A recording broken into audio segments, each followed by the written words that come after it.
Hello everyone, it's Old Guardian here. Ashes of Outland had yet another nerf patch where Kain, Sunfury, Warglaives of Asinot and Metamorphosis were all nerfed, so can we finally get some changes to the meta? And as it turns out, yes, in fact, yes we can. Now that the nerf patch is a few days behind us, there is enough statistics to take a look at, okay, what is actually working and what isn't, and there are some interesting things going on here. So let's take a look at the best decks to climb to Legend late in July 2020 after the Warglaives nerf.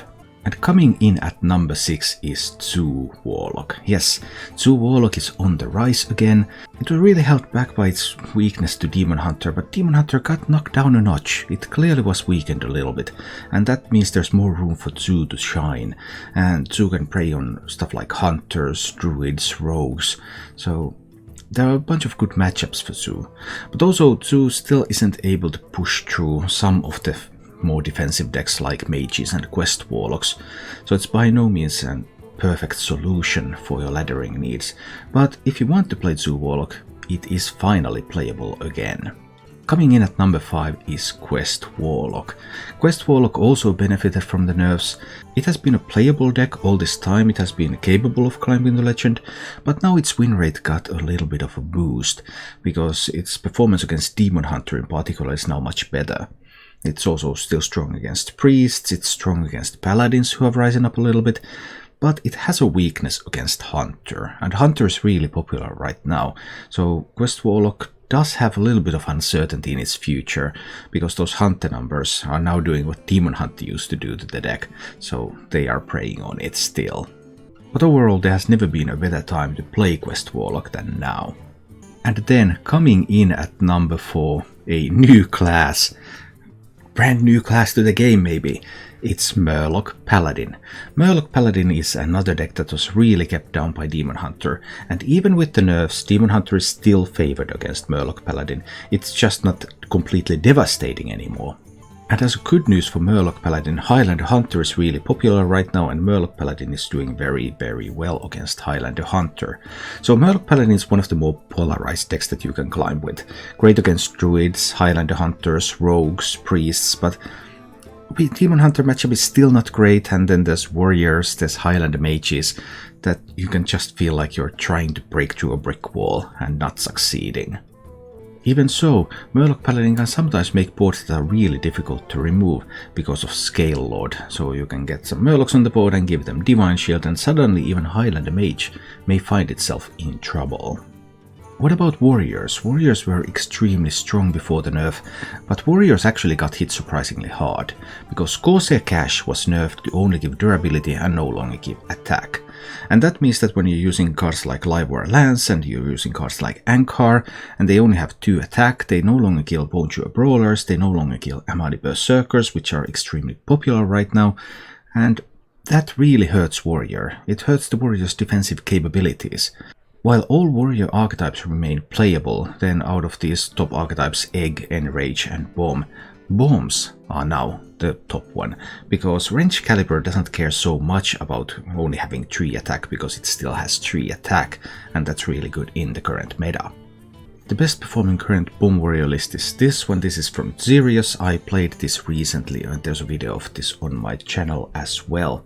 It's Bomb Warrior, this control style Bomb Warrior business as usual, with a little bit of a twist in the form of Galagrond, without any invoke cards, just so that you get that hero power to deal 3 damage, and then you can just keep pushing with that one.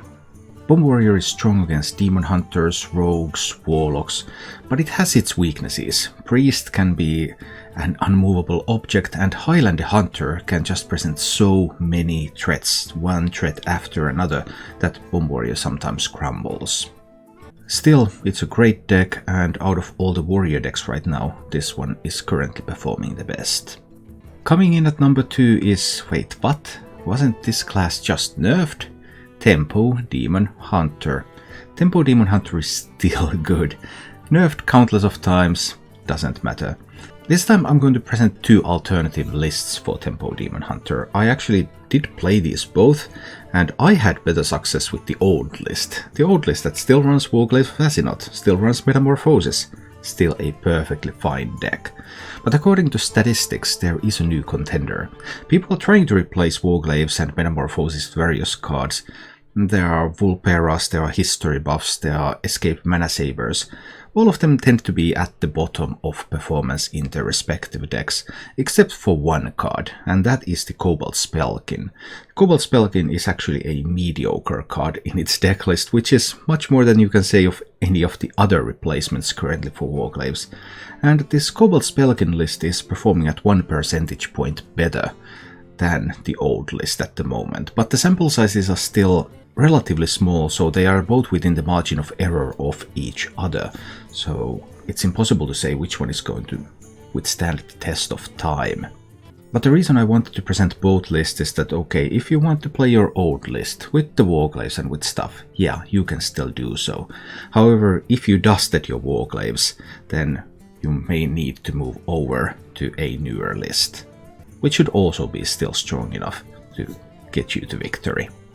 You may also notice that the weakness section of Demon Hunter has increased a little bit. Warrior, Mage, Warlock.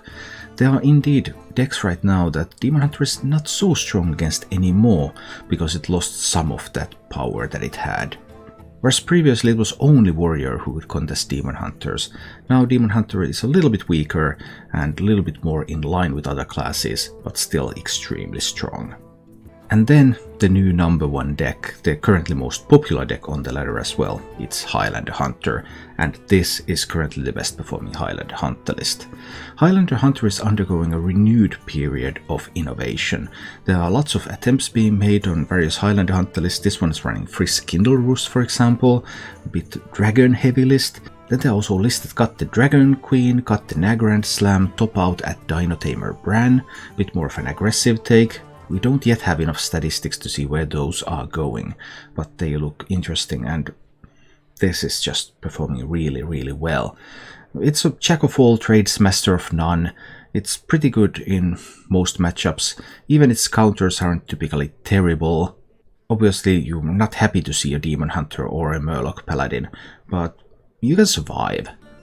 And that threat density and just presenting a threat after threat after threat means that stuff like mages and priests and quest warlocks, they just can't keep defending. Overall, the nerfs have really brought new life to the metagame. There are also various other decks that are climb worthy that didn't make the cut to this list.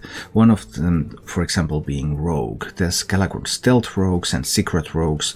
I still don't think there's a best list of Rogue that has been discovered yet, but Rogue is also a viable deck.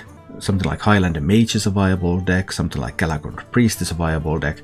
They're just not quite as good as these top 6 decks. But given that these nerfs have really set things in motion, I expect the meta to keep living, and it will be interesting to see where we are in 2 weeks.